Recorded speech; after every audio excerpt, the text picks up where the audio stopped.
G'day everyone, Ori here, hope you're all doing well. We're back with our dungeon series, so without further ado, let's get back into it.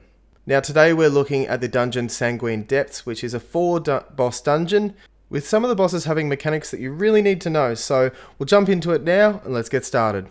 So the first boss of the dungeon is Crixus the Voracious. So this is a boss that is positioned on a sort of balcony or platform, if you want to say, that does have one side of the instance area actually you can fall off. So you do want to be careful of using movement abilities around that. And that also ties into the tank mechanic that we'll talk about now. So Crixus will use Vicious Headbutt. Now this is generally on the target that he is targeting, which will most likely always be the tank. So it does about 20,000 physical damage and also knocks them back. So the tank always want to be positioned with their back facing the wall so they're not in any danger of being pushed off the platform. Another ability to watch for is Juggernaut Rush. So this will target one player, and if no one stands in between the boss and that player will take 40,000 damage. Now, if the player chooses to immune it, it is important that no members of the party stand in between them and the boss, as they will take extra damage. Now, if doing it normally, what will happen is the person targeted will stand back and everyone in the group will stand in between them. So this splits that 40,000 damage between them all.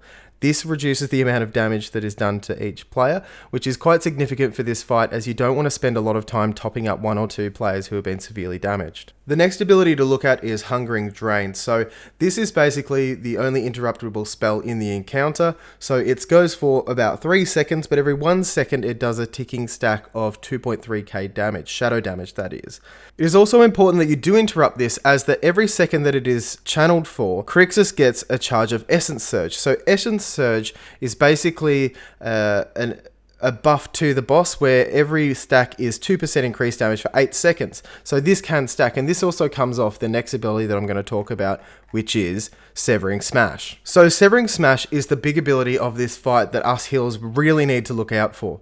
So when the boss reaches 100 energy, so this is trackable and you can see it on his nameplate. So when the ability goes off, he emits a massive wave, knocking all the players back, as well as spawning an orb underneath them. Now the reason why we need to hold cooldowns for this phase is that these orbs do a lot of damage, and they also need to be soaked as so they don't move into Crixus and give him the Living Essence buff. Generally this Severing Smash ability should only go off twice a fight. However, in Tyrannical with a lot more boss health, there's a good chance that it will go off more.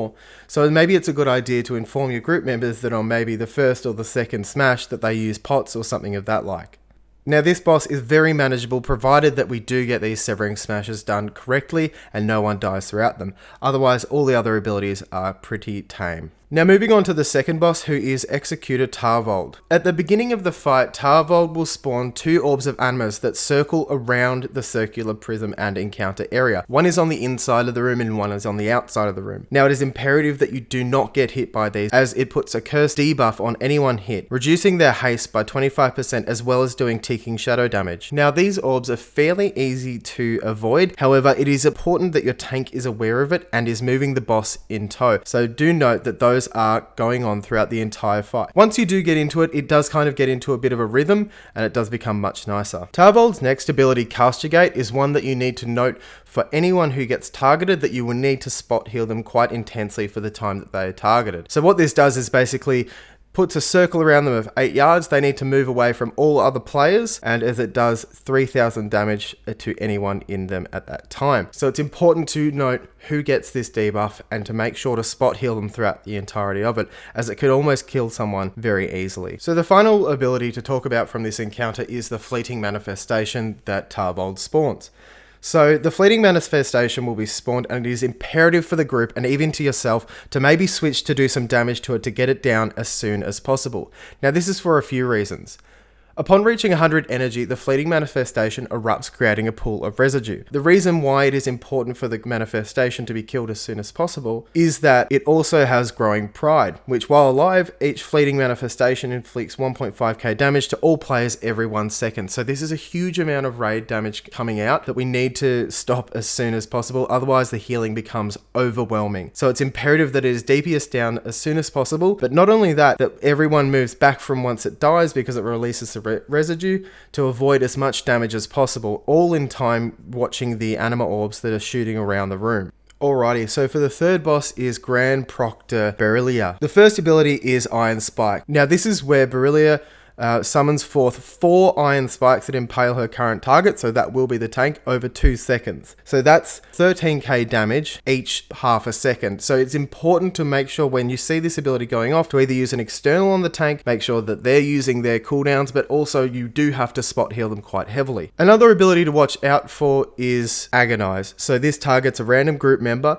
and does 1.7k damage every 2 seconds over 6 seconds. So this is a much smaller spell to look for. However, you will have to spot heal whoever's targeted with that. Now, one of the main mechanics of this fight is when the Grand Proctor starts casting Rite of Supremacy. This spell will inflict 20,000 damage to anyone hit. However, the way in which to mitigate this is that there are fragments that spawn over the ground, small yellow dots. I think the rule of thumb is that each group member pick up 3, so it is good to try and make sure that you do get the 3, and that reduces the damage of the Rite of Supremacy by 20% each stack. So that's 60% reduction. So you can get up to 5 to reduce it by 100%. However, there's not enough orbs for everyone to do so. So I think 3 is the number to look for. Now, if you do miss orbs, as some people, there is a bit of confusion and some people get a bit greedy, make sure that you use a personal cooldown to avoid that extra damage as well. Otherwise, there's a good chance that you could wipe. And shortly after this, the Grand Proctor will cast Endless Torment. So this is basically where she just casts an ability and it starts raining down fire from the sky. Swirlies will spawn on the ground and it's simply just to dodge these. Now it's important to dodge them because if you do get hit, you are inflicted with an ability called Anguished Cries. So after someone's hit, it's important to dispel them and to quickly top them up and hope that that's the only time they get hit, because otherwise it can quickly lead to a wipe. Alrighty, now onto the final boss, General Karl. So at the end of the third boss encounter up the stairs, there is a shield that the tank can pick up, which gives them a using ability called Shining Radiance. So this puts sort of like a priest bubble down on the ground and reduces the amount of damage taken for anyone standing inside by 65%. Now this is really important, as when General Karl reaches 100% energy, she releases a large and powerful blast of anima infused wind, which does 12,000 shadow damage and knocks all enemies back. However, if you are inside this bubble, not only does the damage reduce, but it doesn't knock the party members back. So it's really important that the tank use this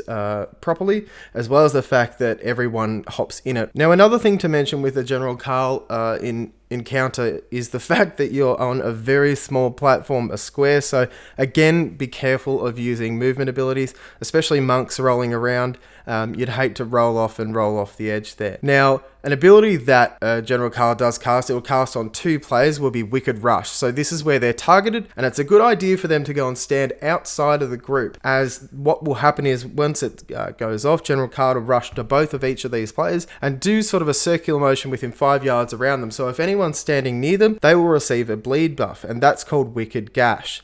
Lol. So any player inflicted with this, it does basically the 7,000 initial damage, but then also bleeds for about 1,000 for every 1 second until the end of the encounter. So it's really important that you do note the people who have this and keep healing them as it goes. And of course, the longer the fight goes, the harder this will get. Now, the only other ability to note in this encounter is Piercing Blur, and this is where General Karl will set up 3 separate images of herself at different ends of the encounter, so it covers up 1/3 each. And she will basically shoot a line out in front of them. They go off in succession of, first, second, third. So the first one that spawns will go off first, second, third, and so forth. Now, it is important that you note where is the first one and where it goes off, and make sure to stand next to it, not in it. And once it goes off, quickly run into that area so you're not hit by the other ones. They do give you a small grace window there of where you can run in, about a second or so make sure you're right on the edge of it. But otherwise, that's all the fight. Now, with that fight can get pretty hectic due to the Wicked Gash, but all in all, it's a pretty good dungeon. I don't have any problems with it. I know at the moment it's actually probably one of the harder Mythic Plus, I believe. However, it is still a fun dungeon once you do get a hang of the mechanics. But I'm Auraparty once again. Come watch me on Twitch, twitch.tv/Auraparty. I stream there as much as I can. Do like and subscribe and follow for more videos, and I'm really appreciating all the support that we're getting so far. So thank you very much, and have a lovely day. Bye.